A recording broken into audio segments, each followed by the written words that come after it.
Good evening friends, welcome to our Saravana Bhava YouTube channel. இந்த சேனலில் நம்ம English லாங்குவேஜை எப்படி ஈஸியாக லேர்ன் பண்ணிக்கலான்னு ஒவ்வொரு நாளுக்கும் ஒவ்வொரு டாப்பிக்கில் பார்ப்போம். Now we are going to discuss about verb. Verb அப்படின்னா நம்ம எல்லாருக்கும் தெரிஞ்ச ஒன்று தான். It's one kind of word. இந்த வேர்பை two kindsஆக பிரிக்கிறாங்க. It's divided into two kinds.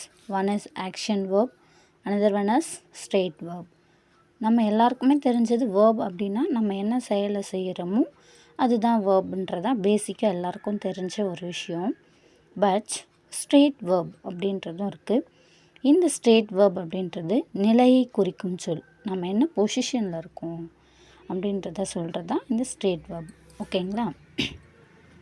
இப்போ பார்க்கலாம். இதில் நம்ம எக்ஸாம்பிள்ஸோடு பார்க்கும் பொழுது என்னென்னலாம் action verb and straight verb அப்படின்றதையும் பார்க்கலாம். ஐ ரைட் எ லெட்டர். நான் லெட்டர் எழுதுகிறேன். இதில் எது ஆக்ஷன் வேர்பு? ரைட், எழுதுறது. So this is action verb. நம்ம எல்லாருக்குமே தெரியும் ஒரு செயலை செய்கிறது தான் என்னன்றது தெரியும், சப்ஜெக்ட். ஓகேங்களா? இப்போது இதில் எதெல்லாம் சப்ஜெக்ட்ன்றதையும் ஐடென்டிஃபை பண்ணிக்கலாம். You are good friends. நீங்கள் நல்ல நண்பர்களாக இருக்கீங்க. அப்போது இங்கே செயலை குறிக்கலை, நல்ல நண்பர்களாக இருக்கீங்க அப்படின்னு ஒரு ஸ்டேட்டை குறிக்கிறதால திஸ் இஸ் ஸ்ட்ரெயிட் வேர்ப். இந்த இடத்துல you is a subject. we are playing. we are playing. playing is a action verb. இங்கே வின்றது சப்ஜெக்டை குறிக்கும். we are students. நாங்களாம் ஸ்டூடெண்ட்ஸாக இருக்கோம். ஸோ ஸ்டூடெண்ட்ஸாக, அதாவது என்ன பொசிஷனில் இருக்காங்களோ அது என்னன்னு சொல்லியிருக்கோம், நம்ம ஸ்ட்ரெயிட் வேர்ப், நிலையை குறிக்கிறது ஸ்ட்ரெயிட் வேர்ப்னு சொல்லியிருக்கோம். ஸோ we are students அப்படின்றது straight verb. they are singing. அவர்கள் எல்லாம் என்ன பண்ணிகிட்ருக்காங்கன்னா பாடல் பாடிக்கிட்டு இருக்காங்க, சிங்கிங். அப்போது அது ஒரு ஆக்ஷனை சொல்கிறதால திஸ் இஸ் ஆக்ஷன் வேர்ப். இந்த இடத்துல என்னவா இருக்கும் அப்படின்னு சொல்லும்பொழுதும் இதுவே என்ன வரும், சப்ஜெக்டில் வரும். தேன்றதும் சப்ஜெக்டில் வரும். ஓகேங்களா? ஸோ சிங்கிங் அப்படின்றது ஒரு ஆக்ஷனை சொல்கிறதால ஆக்ஷன் வேர்பு. நெக்ஸ்ட்டு பாருங்கள், தே ஆர் ஃபார்மர்ஸ். அவங்கெல்லாம் விவசாயிகளாக இருக்காங்க அப்படின்னு சொல்லுவோம் இல்லையா?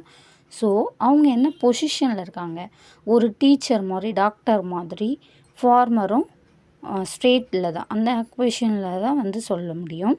ஸோ ஃபார்மர் அப்படின்றது ஒரு straight verb. He eats M. ஹீட்ஸ் mango. இந்த இடத்துல உங்கள் எல்லாருக்கும் ஒரு டவுட் வரும், இங்கே ஏன் ஹீட்ஸ் எஸ் ஆட் பண்ணியிருக்கோம் அப்படின்றது. இது வரைக்கும் நம்ம பார்த்தது எல்லாமே first person singular, second person singular plural. இப்போ நம்ம பார்க்க போகிறது தேர்ட் பர்சன். இந்த தேர்ட் பர்சன்ஸ் வரும்பொழுது எல்லாமே ஒரு செயலை செய்யும்போது நம்ம எஸ்ன்ற வேர்டை என்ன பண்ணிக்கணும், ஆட் பண்ணிக்கணும். Okay, he is doctor. அவன் டாக்டராக இருக்கான்.